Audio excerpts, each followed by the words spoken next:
If this does not symbolize the state of the Western world because of the sick, despicable folks of the left who are within churches as much as outside of churches. Methodist Church brands terms husband and wife offensive. This is from Christian.org.uk. The Methodist Church has claimed that ministers should avoid using the terms husband and wife because it conveys an assumption that is not, quote, the reality for many people. What does that mean? It is not the reality for many people. Because many people are not a husband or a wife? We'll find out. I'm just reading this in real time. The denomination made the statement in its inclusive language guide. Wow. These people are a combination of sick and bad. It's a bad combination. But I don't know, can you be healthy and bad? I got to think that through. Can you be psychologically healthy and be a bad person?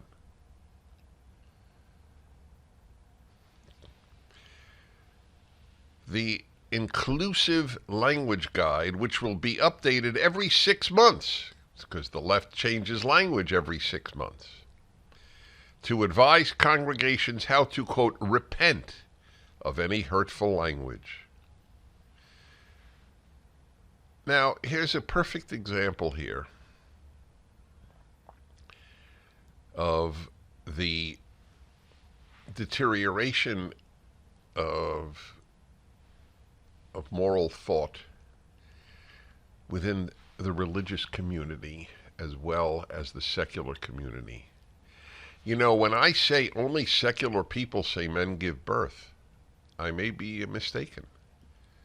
To the extent that these people are to be considered religious, and if you affiliate as a Methodist in England, I guess you consider yourself religious, then maybe that is not fully accurate. Repent of any hurtful language. So you know, wife and husband is hurtful language. I can't think of a more beautiful term, two terms, than wife and husband, frankly. When addressing groups which have been, quote, marginalized and or demonized by common culture. Who doesn't use the term, however? Gays use it. They're particularly fond of using it. A woman married to a woman will say, this is my wife. A man married to a man will say, my husband.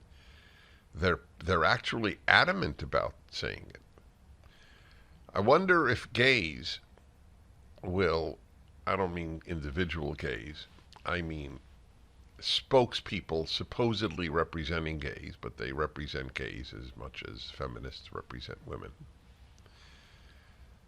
But will they take an objection to this? Will they not have gays call the people they're married to husbands and wives? Interesting, isn't it?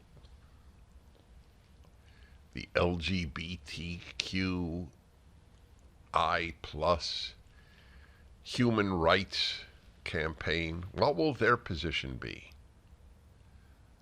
The most active and radical, or one of the most radical of the pro-LGBTQI plus, IA plus organizations.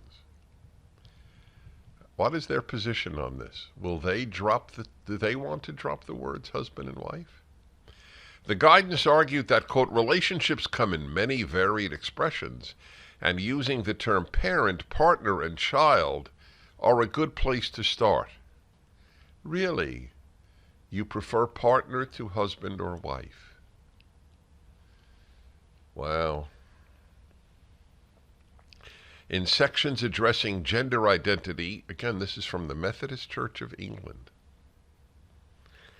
In sections addressing gender identity, the guide claimed that, quote, using a person's chosen pronouns is helpful, as it honors their identity, noting that those of different genders may choose to use a gender-neutral title such as mix. And outside of the university and the Methodist Church of England, who will say mix? Not Ms., not Mr., but mix, MX. It added, language such as brothers and sisters, while intended to be inclusive and friendly, doesn't take into account our non-binary friends. That's an interesting thing, the non-binary friends.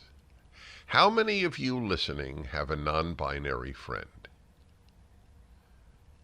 Is that a fair question? Our non-binary friends. Do you have any friends who identify as neither male nor female? You realize that that is considerably rarer than someone who is trans.